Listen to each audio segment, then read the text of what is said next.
Like, it's not because we're so smart. It's not because we did, it's like God is the one who gets the glory on that. Like the mere fact that we were able to give away $1 million, the mere fact that we were able to pay off our house in 3 years, like those remarkable things, it's like they were all attached to something that God did. And we had a part to play. And I'm thankful that we took the steps to do our part because I don't know what would have happened had we not. But we did our part, but God did his, and his was so much bigger. So, I mean, I would say our faith is absolutely critical to any level of success that we've had financially. Welcome to Reinventing Perspectives. Today we have an amazing guest. We have Bob Lotich. Thank you so much for being with us. Bob, please tell us who you are and what you're about. Yeah, I mean, I basically started a blog like in 2007, kind of about money and finances and the intersection of faith and like all of this stuff. And so I've been doing that. I had worked in the financial services industry before that, and kind of did that and began transitioning full time. And so since then, my wife and I have been educating people, helping them with their money and do fewer dumb things with it, and helping people do smarter things with it. And so we just had a lot of fun. So probably the last 15 years or so, that's what we've been doing via our blog, podcast, courses, book, you name it. Yeah, that's amazing. Bob, I was reading your bio and I said, this is so interesting, but I'll let you tell us how this all began. Because I think your story is a story that a lot of our listeners will really relate to. This for me was the day before my 21st birthday, the day I will never forget in my life, I promise forever. So, the day before my 21st birthday, I'm living in a Florida town, kind of on a sabbatical, extended sabbatical thing, about 1,000 miles from home. And at this point, I am driving, down the road. I just picked up my paycheck. It's Friday. I just picked up my paycheck. I'm ready to go to the bank so I can cash it so I can go pay my landlord because the rent's due that day. And as I'm driving, my car just all of a sudden stops in the middle of the road.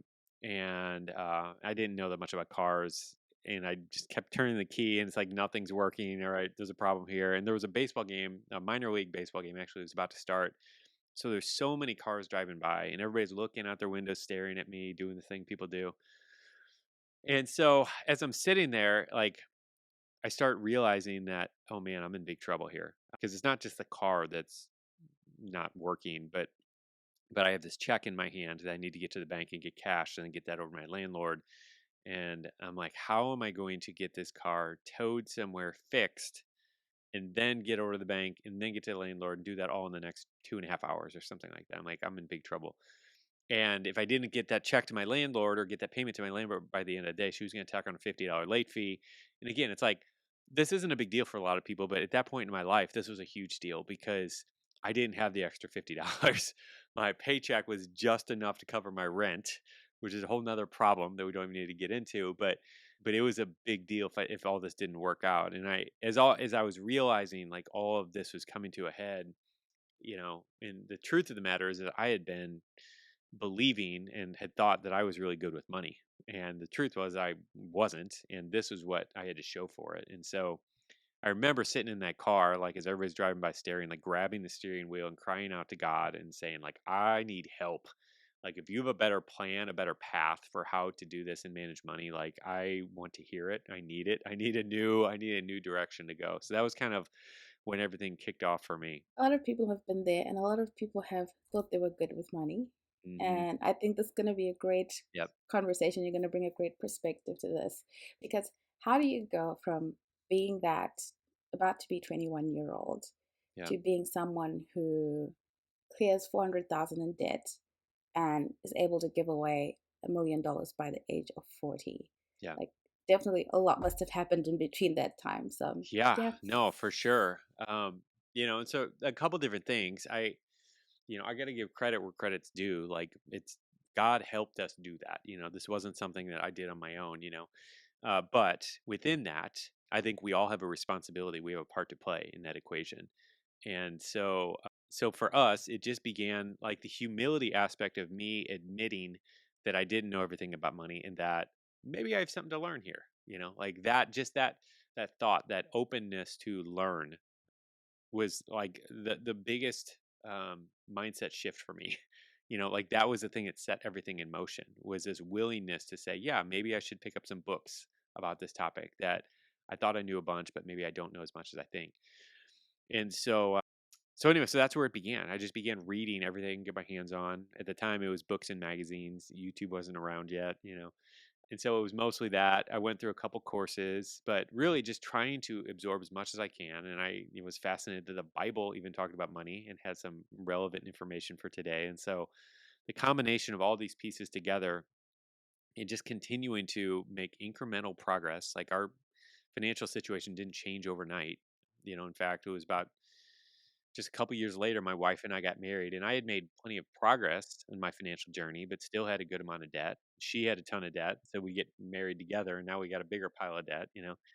But we just kept working on it, and it's just I don't know, it's just amazing that a lot of times it goes faster than you think when you just continue to learn and continue to improve.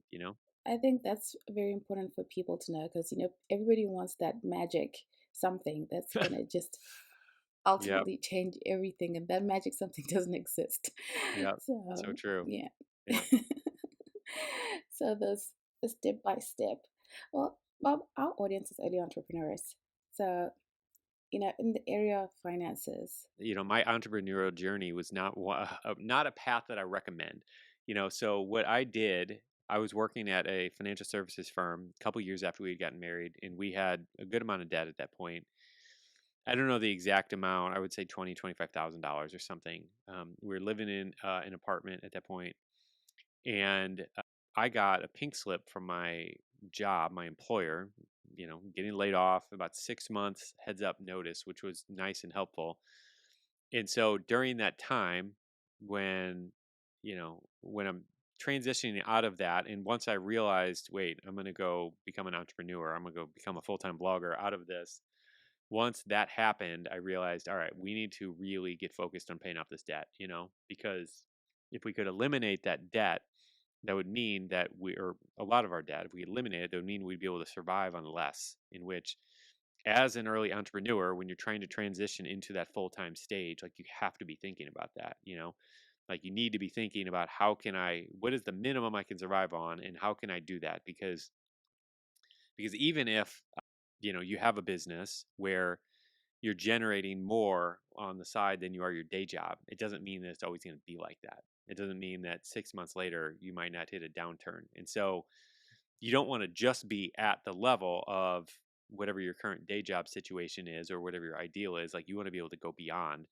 And so anything that you can do to lower your standard of living and just reduce it, and temporarily until you really get the business up and running. But if you can temporarily do that, it just provides a bigger buffer, and it just makes it a little bit of a safer transition to move into that full-time status, which I'm assuming a lot of your listeners are interested in moving in that direction. I don't think a lot of people start becoming entrepreneurs just to always be part-time. And it's fine if you do, but I think a lot of people want that full-time thing. So I think that that's something that I think it just really helped us a lot, and it's something I'm always recommending to people, because I've seen people who have built something up on the side and it's got momentum, and they're like, great, I got momentum, I'm gonna go quit my job. And then the momentum stops or goes backwards. And then we got to run back to your boss and say, hey, can I come back? you know so I think that's really powerful and helpful, in terms of actually paying off the debt. The beautiful thing about it is, just by the mere fact of you having a side hustle or starting some entrepreneurial journey on the side, like that's freeing up extra cash. You have two sources of income, assuming you have another job, that it's just more money to put towards your debt. So it's really one of the best things to do if you want to pay off debt. Like, I don't know of a better way, because you can only reduce your expenses by so much, in which, yes, like do what you can to cut back, but when you can work at it and actually earn extra money, that's just more money to put towards that debt, to eliminate that faster, to decrease your standard of living. So it all is working together, to help you go where you want to go. Now, what would you say to someone who's thinking, okay, I want to start my business and I currently don't have the capital, but I feel like if I don't take advantage of this opportunity, let me, get a loan or seek some kind of funding, or what's been your experience with that? Yeah. So, I mean, I'm probably not the best person to talk to about, you know, raising capital for a business, because I've never done it. Like I mean, our entire time we've been debt free. Like we started bootstrapped. I never borrowed any money for the business. And I think that's ideal. If you could be in a business like that, that's great. Now, obviously, I know there's certain businesses where it's not really an option. I have a friend who runs an apparel line and has had to, seek investors and stuff like that to raise capital. And so there's certain businesses where that absolutely is necessary. But the thing that I would recommend, that I can recommend, is focus on, don't wait around uh, until someone else gives you money to get started. There are plenty of things that any business can do to get started. Okay. So even if I had an apparel line, or I was going to start an apparel line and I was waiting, or I knew I was going to have to raise money in order to get it off the ground, like I would be starting an Instagram and TikTok account. Not TikTok, TikTok. I would be starting accounts on each of them, maybe posting clothes that I like or something like that. Like just starting to build an audience. Like anyone can start building an audience of people who might be interested in the thing you're going to sell for free. And so that is, if you're listening and you're sitting around waiting on the sidelines, waiting for someone to come give you money to start your business, don't. Like start doing something now in preparation for when you get to that point. And who knows, you might even, the way you start building that and you build a platform on Instagram or TikTok or something, like you might end up, it might shifting, like, and you might not even need to borrow money at some point. So just do something. Don't wait around for money to come to you. I would say just run and start building an audience. I'm interested now to say, because you're an award-winning blogger, and I think people missed over that. He's an award-winning blogger, people. So let me ask him about this. Okay, Bob, how important is it to have an audience? Because I like that you landed on that. Okay, start creating your audience and get people who might be interested in what you may later have to sell. Yeah. No, I think it's everything. Like, and I think especially in the 21st century new era where trust is so hard to come by, and and it's few and far between. Like it's really hard to earn someone's trust because so many of us don't trust. We don't trust the government. We don't trust corporations. We don't trust the other political party. Like we don't, everyone doesn't trust so many people that it's, when you can earn someone's trust, it's really, really valuable. And so this is the power of an audience of people who know, like, and trust you already. And then you roll out a product and they're like, well, I already know you. I already like you. I already trust you. It's like you have such a heads up, such a leg up, in your ability to be able to sell product to them. And I've been paying attention to us. So we sell, financial courses, helping people budget, helping people start investing, things like that. That's basically how we make most of our money, is the products we sell. And what's been really interesting, what I've observed is most of the people who buy from us, I've had some sort of conversation with. So maybe not in person, but via email. Like they've asked me a question and I've responded to them, or on social, they've been following us and we responded in the comments. But like those little touch points, like if I trace back, and I don't have the hard numbers on this, but like just anecdotally, when I look at it, I'm like, I'm pretty sure most of these, I've had some sort of interaction with them. And so for me, it's just like, this is proof positive that I want to focus on nurturing our audience, that's the most valuable thing I can do. It's so true. I was thinking about it the other day because I was listening to people talking about, cold calling and Hmm. reaching out to prospects. And then I thought to myself, when was the last time I actually bought something from someone who randomly sent me an Oh yeah. email or tried to call me? I think the moment someone calls me, and I, especially now, where scammers are just on, at an all-time high, the moment someone calls you and you don't know their number and they try to talk to you about something, Yep. you're already like, no, So this, I defensive. can't trust Yep. this. Yep. Absolutely.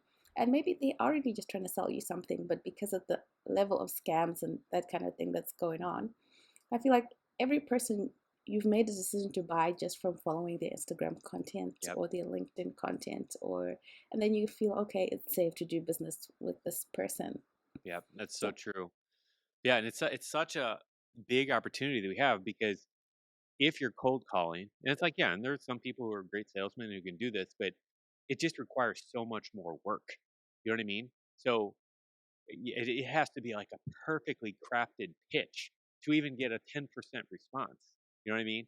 Like versus, you and somebody who's following you on Instagram, like, and who's been following you for a few months, like they know you already. And so you can just say, hey, I got this thing. Are you interested? And it's like, you don't have to spend 8 hours, like, crafting this perfect pitch to them. It's like, "Here's what's in it for you. This is who it's made for." It's like because you already have such a leg up, and, yeah, there's just so much advantage there to just having a connected audience of people who trust you. As you started out as an entrepreneur, this is your first time, things like the confidence to charge what you think you're worth, Oh, things yeah. like can you sustain yourself with actually earning the money directly yourself and not as an employee?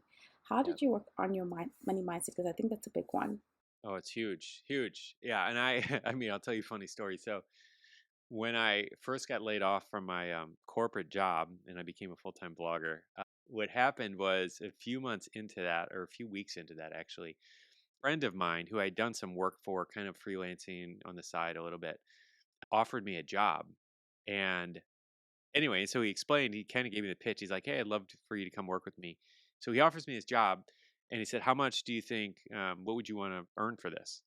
And so I threw out a price that was, and I think at the time it was like $25 an hour or something like that. I said, I think $25 an hour. And I had just gotten laid off from a job making like $18 an hour or something. So I'm like, this is a huge raise. Like, I'm so excited if I get $25 an hour.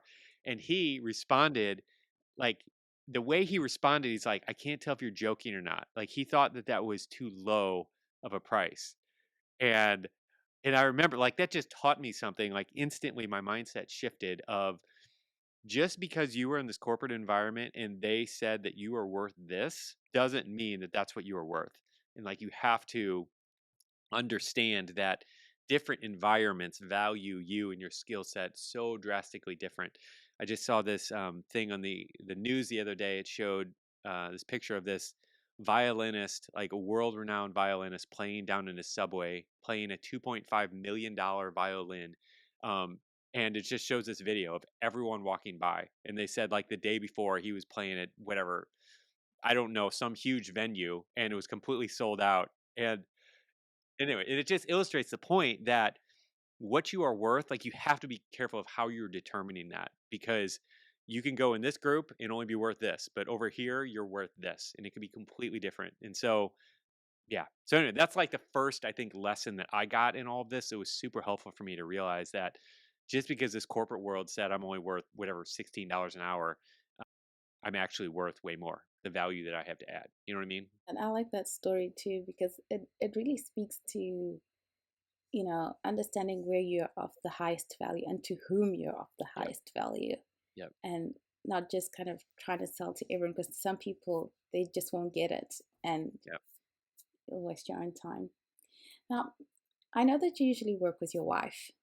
Yeah. And I liked when I saw this, I said, oh, a lot of people are going to really, really identify with this. So you said dealing with money and, as a contentious issue when you have a partner or you are a partner who spends too much Yep. and how you got past that or how you work through that with your partner without trying to kill each other in the process. Yep. Yeah, no, and we definitely had that because I mean I'm a certified educator in personal finance, and I love to say that she's our certified spender of all of our money, and so we definitely have that kind of dynamic. And anyway, and so I think when we first got married, we, like so many couples, came from different backgrounds, had different pasts, so we had to figure some of this stuff out. And I think the thing that helped both of us. And I was the one who needed to do more work on this. Like, I needed to humble myself because I'm the numbers guy, and it was easy for me to kind of build out the budget and just say that this is math, it's black and white, my way's right, so just get on board. I had to humble myself and just admit that she has some value to add to this equation. Even if it's not necessarily in terms of the numbers on the sheet, there's a reason that we're together in this marriage. And if I lean into her giftings, which are different than mine. So mine is the numbers side of it, but hers is enjoying life. You know what I mean? And not and understanding that money can and should be spent for things to enjoy it sometimes, not always, but in some cases. And since I leaned the other direction, maybe towards saving too much for the future, my wife Linda has just brought so much balance to me. And so by me humbling myself in that area and kind of leaning into her a little bit more, adjusting our budget in ways that maybe I felt like were wrong, but to do it for the sake of the marriage and for the sake of leaning into her desires a little bit more, it ultimately she did the same, and so we reciprocated. And so we just found a sweet balance point by doing that. Do you know what I mean? I do definitely identify with that, where it's like one of you can be so on the far extreme and the other one can be so on the other far extreme, but you do need that little bit of like Yeah. an enjoyment as well as, saving and having an investment. So thank you for Yeah. sharing, yeah, how you guys worked through that. What is the best money advice that you ever got? One of the most impactful things for me was actually reading a book called Rich Dad Poor Dad. Yeah, the concept that jumped out of that book to me that I've never let go of is where he talks about buying assets rather than liabilities. So an asset is anything that adds money to your pocket, and a liability is anything that takes money out of your pocket. And so what that did for me is it forced me to reevaluate every dollar that I spend. And so when I go buy dinner, okay, so this is money that's taken out of my pocket. So I fulfilling a need. We all need food, so I'm not saying don't do that, obviously, but so I buy food. It has no value. It adds no more money to my pocket afterwards. Okay. So if I go buy a shirt or I go buy a notebook or something like it adds no money to my pocket. Now, on the other hand, if I decide to go buy, a piece of real estate, or I decide to go buy a stock, or I invest in whatever, a piece of crypto or something and this doesn't fall perfectly in his definition of an asset, but the point is I'm putting money in something that's holding or maintaining value, rather than something that's going to diminish and go down in value. And so, what I've sought to do ever since I kind of learned that concept is just think about everything I'm buying through that lens. And so, it's okay that we buy things that go down in value because we all have to. But that to the degree that we can increase the things that don't go down in value or don't go down in value as fast and put money into them, it ultimately just becomes a snowball that builds for us and just really helps us grow our wealth. You know what I mean? Since you talked about cryptocurrency, Yeah. what do you think about investing in cryptocurrency at this point? I mean, I have a lot of thoughts here, but summing it up, I think the best illustration for it that I've found that's been so helpful is I was around. I remember I was in college during the peak of the dot com boom in the 90s. And I remember like being in college and watching all my roommates run out and just they knew nothing about stocks, knew nothing really about business, and they're just running out buying every stock they could in dot com space, and we're just making money like hand over fist. And whenever you see that, you see all kinds of people just getting rich really, really quickly who have no experience. It's like a bubble is being built. And then I watched the whole bubble, the dot com bubble burst, and I watched what happened during that, and how so many of those companies just ended up disappearing because they weren't actually good companies. It was just the hype of the internet that pumped them up. Now, the internet was a real thing that was going to last. Like we all know, we've seen it now. But at the time, no one really knew. It's like we knew there was something here that was super promising. And so that was what caused all this hype with all these dot com stocks. And anyway, and what we see now, or what we've seen now over the last couple of years, is so similar to the mid late 90s, I think, thing in the crypto space, where I think a lot of cryptocurrencies that we see now will not be around 5 years from now. But my hunch is that we're going to have a handful that do make it.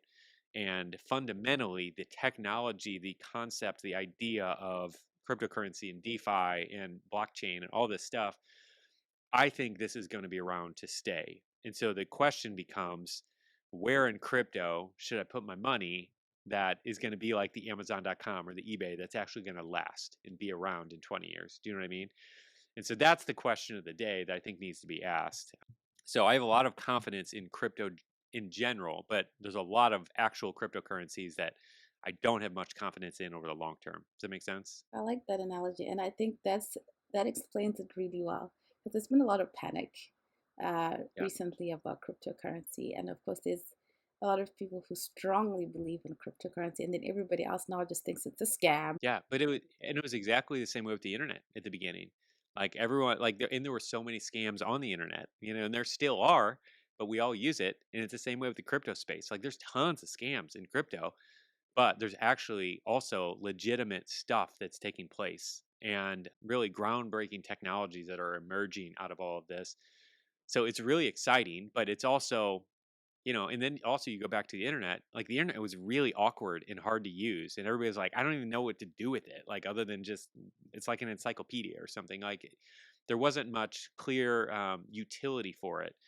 But over the years, like as more and more people developed ideas and concepts and they spread, like we see all this utility that the internet has or created for us, and it's going to be the same way. I'm convinced with the crypto space, where as more time is allowed and more smart minds get into the crypto space developing stuff, I think we're going to see all that utility come over the years to come. I think so too. I mean, at some point it was like the internet was for your email, and after you checked your email, there was nothing else to do. I It was like, know. what am I going to do with it? I know. So yeah, that's a really good point. And I do think that the people who will understand how to use this similarly to the internet that you've just talked about will Yep. definitely reap that, being people who are knowledgeable about it in the beginning. Yeah, I mean, and a funny thing, I was just on a call with another guy talking about business and internet marketing strategy and stuff like that. And we were talking about in the early days of when internet marketers kind of began selling stuff on the internet, like the conversion rates that they were getting like for their products like were just through the roof. I mean, he was saying he remembers one guy who said he was getting a 30% conversion rate. 30% of the people that landed on his page were buying. And it's like, and it's like so insane to think about. But that's what it was, like the opportunity to be at the beginning of the curve. Like there's just unique opportunities that you have. And so that's, again, I never tell anyone you should buy crypto, but for those who do, there is an opportunity here that I don't know, that might be missed if you wait 10 years type of thing. Please tell us a little bit about the premise of your book, Simple Money, Rich Life. I Sure. like that. Yeah. Here it is in all of its shining glory. So we wrote this book based off of a John Wesley quote, famous preacher from the 18th century. And he said, I earn as much money as I can, I reduce my expenses as much as I possibly can, and I do that so that I can give as much as I possibly can. And that's been Linda and our motto for a long, long time. And and so anyway, so we kind of built a book around this framework where we help our readers basically be more efficient with their spending and really like start spending more money on the things you like and less on the things you don't, and just kind of automating and just simplifying all of that so that you have more money kind of to at the end of the month. And then we also help them in the next section actually earn more, whether you're a freelancer entrepreneur, whether you're got a job, a normal day job. In all those contexts, we help you earn more from what you're actually doing.